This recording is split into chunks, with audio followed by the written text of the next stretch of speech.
Hello everyone, welcome to my channel physics by Neetu. आज हम class 12th physics का chapter 3 current electricity के NCERT के क्वेश्चंस डिस्कस करेंगे। देखो, जो बच्चे इस चैनल पे न्यू हैं मैं उन्हें बता दूं, इस चैनल पे आपको class 11th and class 12th physics का पूरा सिलेबस मिल जाएगा। चैप्टर वाइज सबकी प्लेलिस्ट बनी हुई है। अब हमने class 11th and class 12th physics के एनसीईआरटी के क्वेश्चंस सॉल्व करना स्टार्ट किए हैं। देखो, आज हम कर रहे हैं क्लास 12th फिजिक्स का चैप्टर 3 करंट इलेक्ट्रिसिटी के एनसीईआरटी के क्वेश्चंस। ये फर्स्ट क्वेश्चन है आपकी एनसीईआरटी बुक में। देखो क्वेश्चन क्या है, the storage battery of A car has an EMF of 12 volt. Car की जो स्टोरेज बैटरी है उसकी ईएमएफ आपको गिवन है 12 volt. If the internal resistance of the battery is 0.4 ohms, what is the maximum current that can be drawn from the battery. Clear? Okay, देखो सबसे पहले तो देखो आपको गिवन क्या क्या है। आपको ईएमएफ की वैल्यू गिवन है, मीन्स आपको ई की वैल्यू गिवन है। ठीक है, इस तरह से सर्किट बन रहा है। देखो ये आपके पास पूरा सेल है ना, ये सेल की ईएमएफ है और यहाँ पर क्या है, ये इसकी इंटरनल रेजिस्टेंस स्मॉल आर। ठीक है, अब देखो आपको E की वैल्यू गिवन है 12 वोल्ट, स्मॉल r की वैल्यू गिवन है 0.4 ohms। अगर आपको करंट की वैल्यू फाइंड आउट करनी होती थी तो क्या फॉर्मूला होता है, I equal to E divided by capital R plus small r, है ना, ये वाला फॉर्मूला होता है करंट निकालने का। अब आपको क्या फाइंड आउट करना है, देखो यहाँ पे what is the maximum current that can be drawn from the battery, ये इन्होंने पूछा हुआ है। ओके, अब देखो इस करंट की वैल्यू मैक्सिमम कब होगी, इस करंट की वैल्यू तब मैक्सिमम होगी अगर आर की वैल्यू जीरो हो गई, क्योंकि ये भी तो रेजिस्ट कर रहा है करंट को फ्लो करने के लिए, है ना। तो इन्होंने मैक्सिमम करंट की वैल्यू पूछी है, तो आई मैक्सिमम कब होगा, जब आर की वैल्यू जीरो होगी। तो आई मैक्सिमम क्या हो गया, ई डिवाइडेड बाय जो उसकी इंटरनल रेजिस्टेंस है स्मॉल आर। बस यही बात यहाँ पे सोचने वाली थी, बाकी तो फिर कुछ भी नहीं। अब ई की वैल्यू पुट करो, वो कितनी है आपके पास 12, और इंटरनल रेजिस्टेंस की वैल्यू गिवन है 0.4। सॉल्व किया और मैक्सिमम करंट की वैल्यू आ गई 30 एम्पेयर। सिर्फ आपको क्या यहाँ पे सोचने वाली बात थी सिर्फ इस क्वेश्चन में कि आपको मैक्सिमम करंट पूछा हुआ, और मैक्सिमम करंट कब होगा, जब कैपिटल आर की वैल्यू क्या होगी, जीरो होगी। बस आपको इस तरह से सॉल्व कर लेना। आई थिंक इसको सेपरेट सॉल्व करने की जरूरत नहीं है। क्लियर? अब देखो नेक्स्ट क्वेश्चन है, question number 2। A battery of EMF 10 volt and internal resistance 3 ohms। आपको बैटरी गिवन है, उसकी ईएमएफ है 10 वोल्ट, मीन्स ई की वैल्यू 10 वोल्ट है, और internal resistance means small r की वैल्यू 3 ohms है। Is connected to a resistor, is connected to एक रजिस्टर के साथ कनेक्टेड है। If the current in the circuit, अब आपको करंट की वैल्यू गिवन है, इज 0.5 एम्पेयर, आई की वैल्यू 0.5 एम्पेयर है। What is the resistance of the resistor, आपको आर की वैल्यू फाइंड आउट करनी है। And what is the terminal voltage of the battery when the circuit is closed, जब circuit close हो जाएगा उसमें से करंट फ्लो करना स्टार्ट करेगा। ठीक है, उस टाइम पे ये पूछ रहे हैं कि आपको टर्मिनल वोल्टेज की वैल्यू भी आप फाइंड आउट करो। ठीक है, तो देखो इस टाइप के क्वेश्चंस में क्या करना है, देखो इजी क्वेश्चन है। देखो सबसे पहले हम वही चीज़ यहाँ पे ड्रॉ कर लेते हैं। ठीक है क्या, देखो यहाँ पे इस तरह से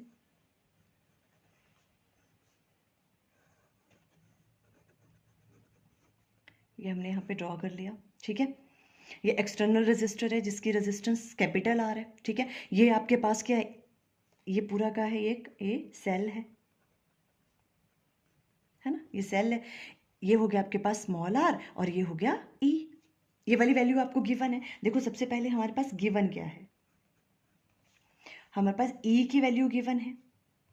ठीक है, ईएमएफ की कितनी है 10 वोल्ट, और इंटरनल रेजिस्टेंस मीन्स आपको स्मॉल आर की वैल्यू गिवन है। इंटरनल रेजिस्टेंस कितनी है यहाँ पे 3 ohms, ये वाली वैल्यू गिवन है। ठीक है, और आपको क्या है, करंट की वैल्यू गिवन है। करंट की वैल्यू कितनी है 0.5 एम्पेयर, आपको करंट की वैल्यू गिवन है, तो आई की वैल्यू भी हमें गिवन है 0.5 एम्पेयर।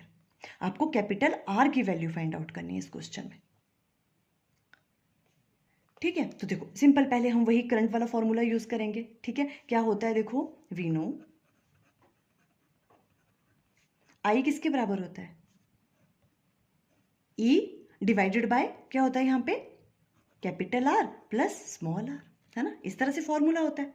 अब हमें क्या फाइंड आउट करना है यहाँ पे आर। देखो स्मॉल आर की वैल्यू गिवन है, ई की वैल्यू गिवन है, आई की वैल्यू गिवन है। बहुत ईजिली हम कैपिटल आर की वैल्यू निकाल सकते हैं। ठीक है, तो यहाँ पे पहले क्रॉस मल्टीप्लाई करेंगे, तो यहाँ देखो इस चीज़ को यहाँ आ जाएगा, ये R plus small r equal to किसके बराबर हो जाएगा, ई डिवाइडेड बाय आई नीचे आ जाएगा। ठीक है, पहले इसी को सॉल्व कर लेते हैं। ई कितना है आपके पास 10 और करंट की वैल्यू कितनी है 0.5। ठीक है, जब इसको सॉल्व करेंगे तो क्या आ जाएगा, इसकी डेसिमल हटा तो ऊपर आ गया 100, नीचे आ जाएगा 5, ये आ गया आपके पास 20। ठीक है, विजिबल है आपको, ये आपके पास 20 आ गया इस तरह से। ठीक है,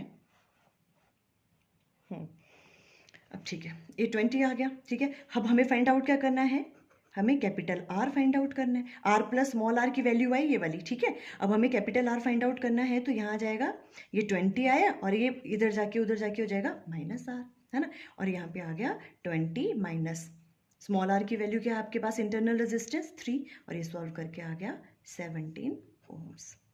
ये आगे कैपिटल आर की वैल्यू यही पूछी हुई थी इन्होंने पहले तो। ठीक है, अब आगे क्या पूछ रहे हैं देखो, रेजिस्टेंस हमने फाइंड आउट कर ली, what is the terminal voltage of the battery when the circuit is close. आपको टर्मिनल वोल्टेज फाइंड आउट करनी है। ठीक है, टर्मिनल वोल्टेज कैसे करते हैं देखो, terminal voltage V equal to किसके बराबर होता है, सिंपली आई आर, है ना। आपके देखो I की वैल्यू आपको गिवन है, कितनी है 0.5, कैपिटल R की वैल्यू ये वाला जो रजिस्टर है इसकी वैल्यू 17 हमने अभी फाइंड आउट करी। ठीक है, ये जो सॉल्व करेंगे, सॉल्व करने के बाद आपके पास आ जाएगी इसकी वैल्यू 8.5 वोल्ट। ये टर्मिनल वोल्टेज निकल गई ईजिली, कोई प्रॉब्लम यहाँ पे, है ना। ये निकल गई आपके पास V की वैल्यू 8.5 वोल्ट। देखो अब एक और फॉर्मूला भी है, आप V कैसे, अगर आपको मान लो यहाँ पर तो आपको कहा कि ये कैपिटल R की वैल्यू फाइंड आउट करो, तो आपने ये वाली चीज़ फाइंड आउट की। अगर आपके पास इतनी सी इन्फॉर्मेशन गिवन है और ये क्या कह रहे हैं, मतलब ये वाली आपके पास E स्मॉल आर और आई की वैल्यू गिवन है और आपको क्या फाइंड आउट करना है, टर्मिनल वोल्टेज फाइंड आउट करनी है, तो एक और फॉर्मूला भी है ना। हमें पता है terminal voltage V equal to किसके बराबर होता है, E माइनस आई आर, है ना। जैसे सर्किट क्लोज होता है तो जो भी आपके पास वो है, ये टर्मिनल वोल्टेज है, इसकी वैल्यू क्या हो जाती है ना, इसकी वैल्यू कम होती है, कितनी हो जाती है E माइनस आई आर। इस तरह से हम राइट डाउन कर सकते हैं। तो आप ये वाला फॉर्मूला भी यूज कर सकते हो डायरेक्ट। देखो ऐसे वाले फॉर्मूले में किस तरह से करेंगे, अगर ऐसा करते हैं हम, तो देखो इसको सॉल्व करो, देखो E कितना है आपके पास 10 माइनस आई कितना है 0.5 और R की वैल्यू भी गिवन थी, कितनी है 3, है ना। तो इसको हमने सॉल्व किया, सॉल्व करने के बाद कितना आ जाएगा 10। ठीक है, 0.5 और 3 मल्टीप्लाई किया तो 1.5। देखो ये भी आंसर कितना आ गया, V इक्वल टू 8.5 वोल्ट। ऐसे भी आप फाइंड आउट कर सकते हो, ऐसे भी कर सकते हो। क्लियर है वाली चीज़, है ना। और अगर आपको स्क्रीनशॉट लेना है तो आप यहाँ से ले लेना, है ना। इस तरह से जो बस ये वाला फॉर्मूला हमने देखा, यहाँ से हमने कैपिटल आर की वैल्यू फाइंड आउट की, टर्मिनल वोल्टेज होता है V equal to I R, इस तरह से, और आप इस फॉर्मूले से भी फाइंड आउट कर सकते हो। क्लियर। अब देखो नेक्स्ट क्वेश्चन लेते हैं, क्वेश्चन नंबर 3 है। देखो क्या क्वेश्चन है, at room temperature 27 degree Celsius the resistance of a heating element is 100 ohm. Room temperature है, आपको टेम्परेचर की वैल्यू गिवन है 27 डिग्री सेल्सियस, उस टाइम पे हीटिंग एलिमेंट की जो रेजिस्टेंस है वो 100 ओम्स है। ठीक है, what is the temperature of the element, आपको टेम्परेचर की वैल्यू फाइंड आउट करनी है if the resistance is found to be, अगर रेजिस्टेंस कितनी हो जाती है 117 ओम्स। देखो यहां से ही पता चल रहा है, आपको पता लगाना है कि ये क्वेश्चन किस वाले टॉपिक से पूछा हुआ है। हमने वो टॉपिक पढ़ा हुआ है effect of temperature on resistance and resistivity, कि जैसे हम टेम्परेचर को बढ़ाते हैं तो रेजिस्टेंस एंड रेजिस्टिविटी पे क्या इफेक्ट पड़ता है, रेजिस्टेंस बढ़ती है या कम होती है। हमने पूरा डिटेल में अंडरस्टैंड किया था, वो टॉपिक आप अच्छे से देख लेना। ठीक है, आपको वो वाला वीडियो इसमें मिल जाएगा, आपको सिंपल यूट्यूब पे सर्च करना है effect of temperature on resistance and resistivity by physics by Neetu.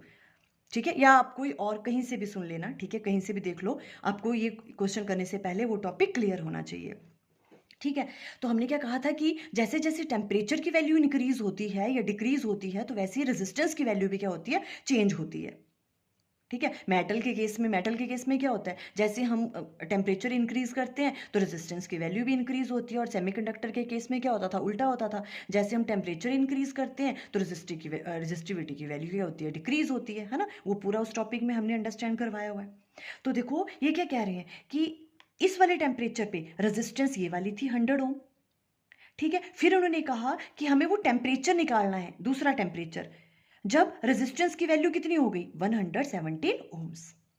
ठीक है, okay. Given that the temperature coefficient of the material of the resistor is 1.70 into 10⁻⁴ degree per Celsius. आपको temperature coefficient की value भी given है ना। ये चीज भी हमने अंडरस्टैंड की थी। मेटल के केस में जो है वो टेम्परेचर कोफिशिएंट क्या होता है, पॉजिटिव, है ना, और सेमीकंडक्टर वगैरह के केस में क्या होता है, नेगेटिव होता है ना, अल्फा की वैल्यू। ठीक है, अब देखो ये फॉर्मूला आपको सबसे पहले आना चाहिए। ठीक है, वहां पे हमने फॉर्मूला पढ़ा था, देखो क्या फॉर्मूला होता है, यहाँ पे हम सॉल्व करते हैं।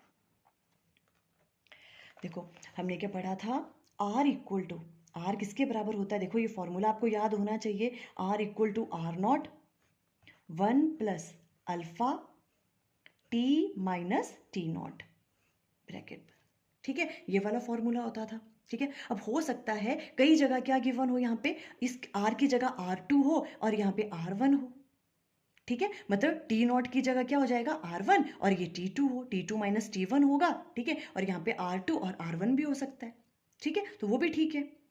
ओके, हमने क्या लिया हुआ, देखो इसको, जो आपके पास फाइनल रेजिस्टेंस है वो कैपिटल आर है ना, और टेम्परेचर टी है, और इनिशियल वाला टेम्परेचर टी नॉट लिया हुआ है, और उसकी रेजिस्टेंस जो है वो अपने आर नॉट से डिनोट की हुई है। ठीक है, जब टेम्परेचर कितना था, टी नॉट था, तो रेजिस्टेंस कितनी थी, आर नॉट, और जब टेम्परेचर टी हो गया तो रेजिस्टेंस कितनी है, कैपिटल आर। ये मतलब है इस फॉर्मूले का। और अल्फा क्या होता है, coefficient of temperature, coefficient of a material. अब देखो, अब आपको इस क्वेश्चन में गिवन क्या क्या है, देखो गिवन क्या है हमें, देखो अब ध्यान से देखो इस क्वेश्चन को। एट रूम टेम्परेचर, ऐसे क्वेश्चन आने के मैक्सिमम चांसेस होते हैं। Eight room temperature 27 degree Celsius the resistance of a heating element is this one. Means आपको टी नॉट की वैल्यू क्या गिवन है, यहाँ देखो टी नॉट की वैल्यू आपको गिवन है 27 डिग्री सेल्सियस। ठीक है, उस टाइम पे रेजिस्टेंस की वैल्यू कितनी है, 100 ओम। मीन्स उस टाइम पे आर नॉट की वैल्यू कितनी है, 100 ओम्स। आपको आर नॉट गिवन है। ठीक है, फिर ये पूछ रहे हैं what is the temperature of the element. आपको मीन्स टेम्परेचर फाइंड आउट करना है, आपको टी की वैल्यू फाइंड आउट करनी है। If the resistance is found to be, उस टाइम पे रेजिस्टेंस कितनी थी, मीन्स जो फाइनल आर होगी रेजिस्टेंस, वो है 117 ओम्स। ये चीज आपको फाइंड आउट करनी है। And temperature coefficient of the material आपको गिवन है, मीन्स आपको अल्फा की वैल्यू भी गिवन है, that is 1.70 into 10⁻⁻⁴ degree per Celsius. ये चीजें गिवन है, ये वाला फॉर्मूला यूज करना है। अब तो बहुत ही इजी हो गया सब कुछ, है ना। अब हमें सिर्फ मैथमेटिकल वाला पार्ट है, आपको कैलकुलेशन पार्ट करना है सिर्फ, और बाकी सब फिनिश हो गया, है ना। अब हमें क्या करना है, देखो इस पूरे फॉर्मूले में टी की वैल्यू फाइंड आउट करनी है। तो हम क्या करेंगे, देखो यहाँ पे राइट डाउन कर लो ये फॉर्मूला दोबारा से। आर इक्वल टू हो गया आर नॉट 1 प्लस, अगर देखो कुछ बच्चों को मेरी स्पीड कम लगती है तो आप इसको 2x की स्पीड पे भी सुन सकते हो। Clear, okay. अब देखो यहाँ पे इसको ब्रैकेट ओपन करेंगे तो यहाँ आ गया R naught plus R naught into alpha, और यह आ गया टी माइनस टी नॉट। इस तरह से राइट डाउन कर सकते हैं हम। अब तो ब्रैकेट की जरूरत नहीं थी, हमने ओपन कर लिया, है ना। और ये हो गया R equal to this one. अब हमें यहाँ से टी निकालना है, ये वाली चीज़, है ना, टी है यहीं पे है, तो इसको हम क्या करते हैं, सेपरेट राइट डाउन करते हैं। R naught alpha T minus T naught equal to, ये आर है, और ये वाली चीज़ क्या, देखो ये वैसे रहनी थी, है ना, तो ये उधर जाएगी तो आर माइनस आर नॉट हो गया। Clear, okay. अब हम यहाँ पे टी माइनस टी नॉट रहने देते हैं, बिकॉज हमें टी की वैल्यू फाइंड आउट करनी है, और वो क्या हो जाएगा, R minus R naught divided by R naught alpha नीचे आ जाएगा, ये यहाँ पे आ गया। ठीक है, ओके। अब देखो, अब हमें क्या करना है, अभी हम इसको सॉल्व कर लेते हैं इस चीज़ को। आर की वैल्यू कितनी है आपके पास, 117, माइनस आर नॉट की वैल्यू कितनी है, 100, डिवाइडेड बाय आर नॉट कितना है, 100, अल्फा की वैल्यू कितनी है, 1.70 इंटू 10⁻⁻⁴। क्लियर है वाली बात, ओके। अब देखो हम क्या करते हैं, अब हम यहाँ पे राइट डाउन कर लेते हैं। देखो अब देखो यहाँ पे 117 में से 100 गया तो रह गया 17 डिवाइडेड बाय, देखो ये डेसिमल ऊपर हटेगा तो ऊपर हम 10 लगा देते हैं, डेसिमल हट गया यहाँ पे। ठीक है, यहाँ आ गया आपके पास 100 मल्टीप्लाई बाय क्या हो गया 17 इंटू 10⁻⁻⁴, डेसिमल हटा के ऊपर लग गया यहाँ पे 0। ठीक है, 17 से 17 कैंसल आउट हो गया। क्लियर, इस 0 से ये वाली 0 गई, यहाँ पे देखो 10⁻⁻⁴ है, यहाँ 10⁻1 है, 1 - 4 कितना हो गया -3, ऊपर जाएगा तो क्या बन गया 10⁻3। क्लियर हुआ? 10⁻³ था यहाँ पे नीचे, ऊपर गया तो 10⁻³ हो गया। तो हमारे पास t - T0 की वैल्यू कितनी आ गई 1000। ठीक है, अभी हमें t की वैल्यू फाइंड आउट करनी थी, तो वो क्या होगी 1000, T0 उधर जाएगा तो प्लस T0 आ जाएगा यहाँ पे, और वो कितना है आपके पास 1000 प्लस T0 की वैल्यू कितनी है 27। तो आंसर आ गया आपके पास 1027 डिग्री सेल्सियस। आ गई टी की वैल्यू, यही तो फाइंड आउट करनी थी हमें। क्लियर? अब आपको स्क्रीनशॉट लेना होगा तो आप यहाँ से ले लेना। ठीक है, वही चीज़ है, बस ये फॉर्मूला आपको पता होना चाहिए, ये वैल्यूज़ पता होनी चाहिए कौन कौन सी आपको गिवन है ना? क्या आपको फाइंड आउट करना है, फिर तो कैलकुलेशन पार्ट ही है। आई थिंक आपको ये क्लियर हो गया। Okay, thank you.